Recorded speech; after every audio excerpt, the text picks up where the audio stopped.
Good morning বন্ধুরা, কেমন আছো সবাই? আশা করছি ভালো আছো, আর আমরাও ভালো আছি।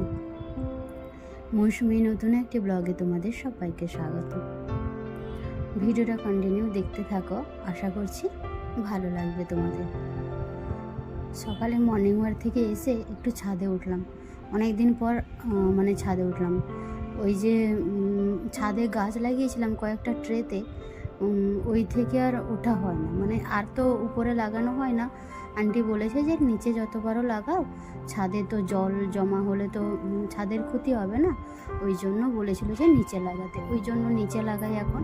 আর ছাদে সেভাবে আর ওঠা হয় না, তাই আজকে মন করলো যে না, একটু ছাদে ঘুরে আসি। ছাদ থেকে এসে নিচে বসেছিলাম ওইখানে চেয়ারে। এইখানে না আমি প্রায় দিন ওই ঘুম থেকে উঠে বিকালবেলা বা সকালে মর্নিং ওয়াক থেকে এসে এইখানে একটু বসে থাকি, কারণ একটু নিজেকে সময় দেওয়া খুবই কিন্তু জরুরি। তো ওই যে বিকেলবেলাটা ঘুম থেকে উঠে এখন প্রায় আমি চলে যাই ওই পার্কটাতে, যেই গার্ডেনে আমরা মর্নিং ওয়াক করতে যাই, ওখানেই না একটা পার্ক আছে। তো কয়েকদিন ধরে যাচ্ছি এখন বিকেলবেলা হলে, আর না হলে এইখানটাই আমি চেয়ারে বসে থাকি, ওই পাহাড়টাকে দেখি আর নিচে যে গাড়িগুলো যায় ওটাকে দেখে আমার সময়গুলো চলে যায়। তো আজকে একটু হঠাৎ ইচ্ছে করলো, এখনও দেখো কুয়াশা ঠিক মতন কাটেনি, 6:30 মতন বাজে। ভাবলাম একটু চা করে আনি, চা একটু খাওয়া যায়। তো তাই যেই ভাবনা সেই কাজ, একটু চলে গেলাম চা করতে, চা করে নিয়ে এসে খেতে বসেছি। বেশ ভালো লাগলো কিন্তু, সকালবেলা তো চা খেয়ে তারপরে অনেকটা কাজ করলাম, ঘর মোছা ওইগুলো আর দেখাতে পারিনি, সময় হয়নি। আর তারপরে সোজা অনেকটা সময়ের পর আমি রান্না করতে চলে এসেছি। আজকে না মাছের ওই কাতলা মাছ ছিল কয়েকটা, ভাবলাম একটু বাটি চচ্চড়ি করি। তাই পেঁয়াজ, তারপরে কিছু মশলা অন্য কিছু দেবো না, আদা রসুন আরও, কারণ সব কিছু তো কাঁচা রান্না করব, তাই যেইগুলো লাগবে ওইগুলোই শুধু দিচ্ছি। আলু দিয়েছি একটা কেটে বড় করে, আর দিয়েছি পেঁয়াজ, কাঁচা লঙ্কা, আর এটা হচ্ছে পোস্ত আর সর্ষে বাটা, একসঙ্গে দুটোকে বেটে নিয়েছি।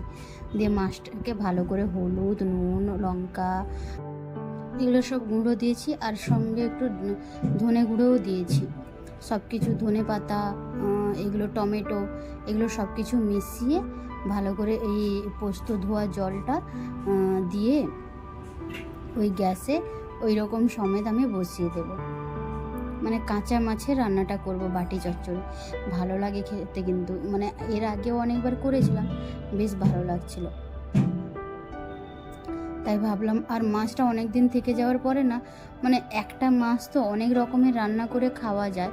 ধরো টক করলাম, ঝোল করলাম, ঝাল, সব কিছুই করে খাওয়া পরে না, ওই সব আর ঘুরে ফিরে আর খেতে ইচ্ছে করে না।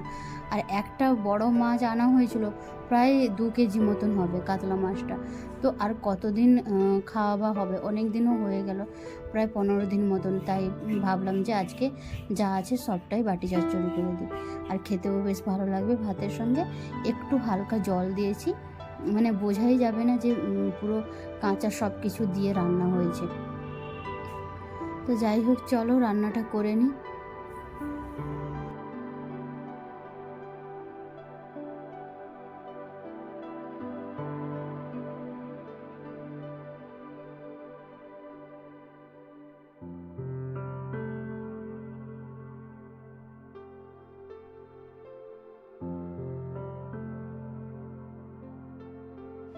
সব কিছু গ্যাসে বসিয়ে ভালো করে ঢাকা দিয়ে দিয়েছিলাম।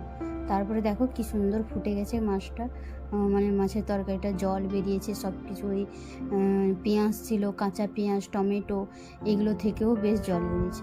আর একটু শিম ভাজা করছি আজকে, এটা দিয়েই আজকে খাবো, আর বেশি কিছু করব না। আর সত্যি কথা বলতে একটুখানি তো ভাত খাই, তো ওই জন্য বেশি তরকারি করতেও ইচ্ছে করে না। এদিকে ভাতটা হয়ে গেছে, রান্না করে নিয়েছি, শুধু এটা হলে খেতে বসে যাবো।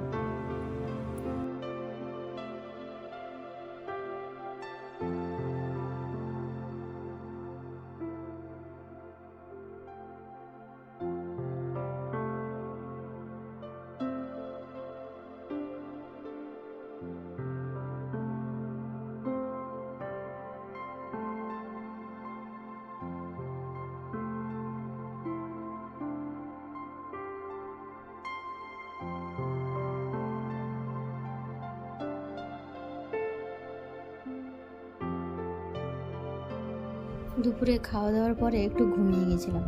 তারপরে সন্ধ্যের দিকে উঠে ওই কড়াইশুঁটির কচুরি একটু করব বলে, মানে ঘরে যেগুলো ছিল আর কি, একটু কড়াইশুঁটি ছিল ছাড়ানো, ওইটা একটু সেদ্ধ করে মানে ওই ব্যাটারটা বানিয়ে নিয়েছি। আর ওই কালো জিরে দিয়ে ময়দাটা মাখিয়ে রেখেছিলাম, ওইটা এখন পুর ভরে ওই কচুরির মতন বানিয়ে ফেলবো। তো ও তো ওইসব খেতে মানে ভালোবাসে না রাতে খুব একটা, ওর তো মানে লুচি বা পরোটা বলো এগুলো না রাতে খুব একটা ভালোবাসে না। সকালে দাও একটু খেয়ে নিবে বা বিকেলে সন্ধ্যের সময়, কিন্তু রাতে ওর একটু ভাত চাই। ওকে আগে জিজ্ঞেসে করলাম কি করব, এটা খেতে ইচ্ছে করছে। আর সত্যি কথা বলতে রোজ দিন রুটি বা রোজ দিন ভাত এইসব তো, আর আমি তো রাতে ভাত খাই না, ও রাতে ভাত খায়, তো সব দিন রুটিও খেতে ইচ্ছে করে না।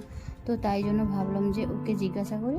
ও বললো ঠিক আছে করো, অনেকক্ষণ চুপ থাকার পরে বললো ঠিক আছে করো।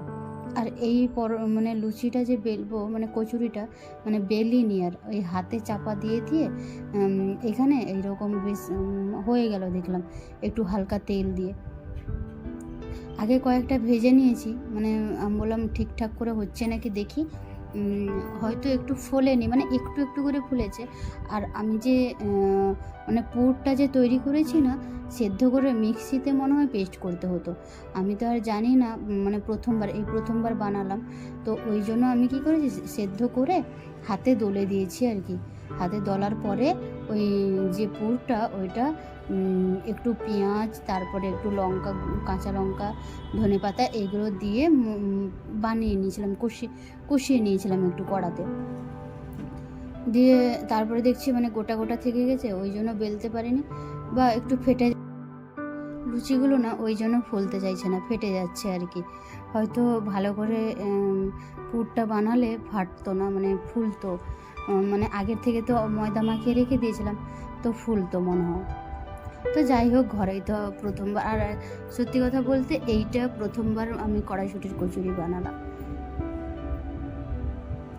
যাই হোক, ঘরের দুজন মানুষই খাবো, বাইরের লোক তো আর খাবে না, খারাপ হোক ভালো হোক দুজন খেয়ে নেবে।